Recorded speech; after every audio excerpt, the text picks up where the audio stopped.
Assalamualaikum warahmatullahi wabarakatuh. Sebelumnya, perkenalkan, nama saya Marila Inas Paramesti. Saya Anggita Diah Pangestu. Saya Ayus Abdul Rahman. Saya akan memaparkan materi yang berjudul Pancasila sebagai Ideologi Terbuka.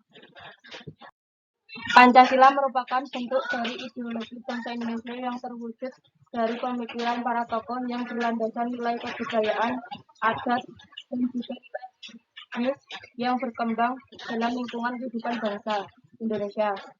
Pancasila berasal dari bahasa Sanskerta yaitu panca yang berarti 5 dan sila yang berarti sendi atau nilai.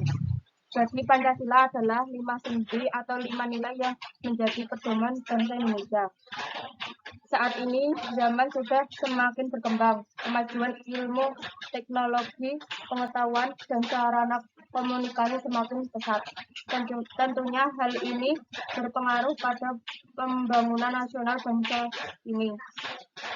Karena globalisasi semakin memberikan dampak yang cukup luas bagi kehidupan bangsa, tidak hanya seputar teknologi dan ilmu pengetahuan, namun juga merambah pada sektor ekonomi dan politik. Pengertian ideologi terbuka. Ideologi terbuka adalah sebuah gagasan atau pandangan yang sifatnya tidak mutlak dan tidak dipaksakan, dengan sifat yang dinamis sehingga dapat berinteraksi dengan kemajuan zaman. Istilah ideologi berasal dari bahasa Yunani yaitu idean dan logos. Idein artinya memandang, melihat, ide, dan cita-cita, sementara logos adalah ilmu. Dari istilah ini, definisi ideologi adalah seperangkat ide yang membentuk keyakinan dan paham untuk mewujudkan cita-cita manusia. Sedangkan menurut KBBI, dapat dimaknai bahwa ideologi adalah kumpulan konsep bersistem yang dijadikan asas pendapat atau kejadian, yang memberikan arah dan tujuan untuk kelangsungan hidup. Ideologi adalah cara berpikir seseorang atau suatu golongan. Perlu Anda ketahui bahwa di dalam ilmu sosiologi, ideologi adalah penjumlahan dari nilai kepercayaan, asumsi, dan ekspektasi seseorang. Ideologi membentuk pikiran, tindakan, interaksi bersama dengan apa yang terjadi di masyarakat luas menurut Tong Hao Chow. Dengan begitu, ideologi Pancasila dapat didefinisikan sebagai suatu pandangan, nilai, norma, ide, dan cita-cita dengan tindakan yang mengacu dan berpedoman pada Pancasila.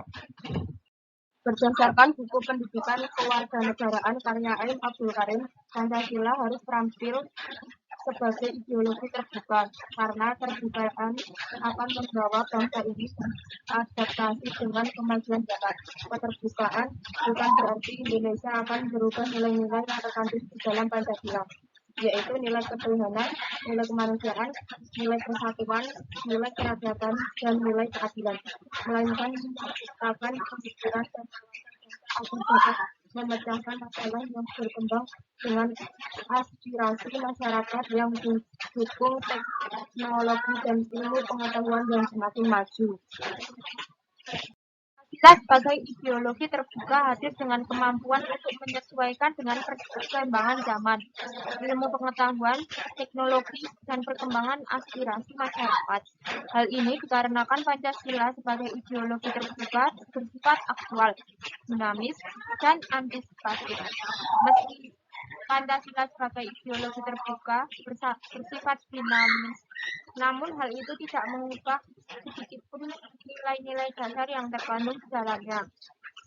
Nilai-nilai dasar yang begitu kuat dalam Pancasila mampu memecahkan masalah-masalah yang selalu berkembangnya zaman dan kondisi masyarakat.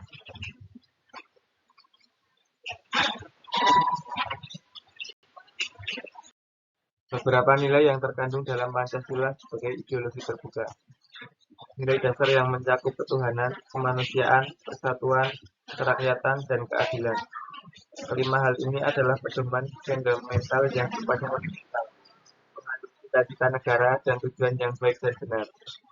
Nilai instrumental yang mencakup arah, kebijakan, strategi, sarana, dan lembaga yang menjelaskannya. Nilai praktis meliputi realisasi dan instrumental yang sifatnya nyata dan bisa digunakan untuk kehidupan bernegara. Terdapat 3 dimensi yang telah dimiliki Pancasila. Berikut beberapa ideologi yang telah berada dalam dasar negara bangsa Indonesia ini. Yang pertama, realitas merupakan sebuah dimensi yang mencerminkan kemampuan sebuah ideologi dalam mengadaptasikan nilai-nilai pada hidup yang berkembang dalam masyarakat. Yang kedua, idealisme, sesuatu yang ada di dalam ideologi yang mampu memberikan semangat untuk membangun harapan para masyarakat sebagai pendukungnya. Yang ketiga, pendukung merupakan ideologi yang dicerminkan dan menggambarkan hal yang mampu dilakukan oleh suatu ideologi dalam mempengaruhi dan menyesuaikan diri. Faktor yang mendorong Pancasila sebagai ideologi terbuka. Pertama, proses pembangunan nasional berencana diikuti dinamika masyarakat Indonesia yang berkembang dengan sangat cepat, sehingga menyebabkan tidak semua permasalahan kehidupan dapat ditembuskan jawabannya secara ideologis. Yang kedua, hancur dan hilangnya ideologi tertutup seperti Marxisme, Leninisme, atau terkenalnya dengan sebutan komunisme. Yang ketiga, pengaruh ideologi komunis yang tertutup sangat penting, bahkan hingga menyebabkan Pancasila pernah merosot pesan baku. Pancasila bukan lagi dominan, tetapi hanya sebagai senjata berbentuk konseptual untuk menyerang lawan politik. Yang terakhir, keinginan dalam menjadikan Pancasila sebagai satu-satunya asas kehidupan masyarakat, berbangsa dan bernegara. Contoh Pancasila sebagai ideologi terbuka. Menunjang tinggi nilai ketuhanan. Muncul pada sila pertama, ketuhanan yang Maha Esa. Indonesia merupakan salah satu negara dengan masyarakat yang tidak hanya menuntut suatu agama saja, melainkan berbagai macam agama. Meski demikian, bermacam-macam agama ini membuatnya menjadi Bhinneka Tunggal Ika. Dengan adanya Pancasila, masyarakat diharapkan mampu berpikir terbuka dan bersifat penganut. 2. Menunjang tinggi nilai kemanusiaan. Contoh pertama dari Pancasila sebagai ideologi terbuka adalah mampu menjunjung tinggi nilai-nilai kemanusiaan dalam masyarakat, seperti yang tertuang pada salah satu sila Pancasila yang yakni kemanusiaan yang adil dan beradab. Dalam sila ini, kemanusiaan sangat dijunjung tinggi dan sangat dihargai. 3. Selektif, menerima budaya luar. Pancasila sebagai ideologi terbuka tidak paten dan tidak memaksa terhadap pada individualnya. Terbuka untuk persatuan, kesatuan, dan persatuan bangsa Indonesia. Sekian penjelasan dari kelompok kami. Jika ada salah, mohon dimaafkan. Terima kasih. Wassalamualaikum warahmatullahi wabarakatuh. Burung dara cendrawasih, cari dulu di Papua. Cakep. Cukup sekian, terima kasih. Semoga bermanfaat untuk kita semua.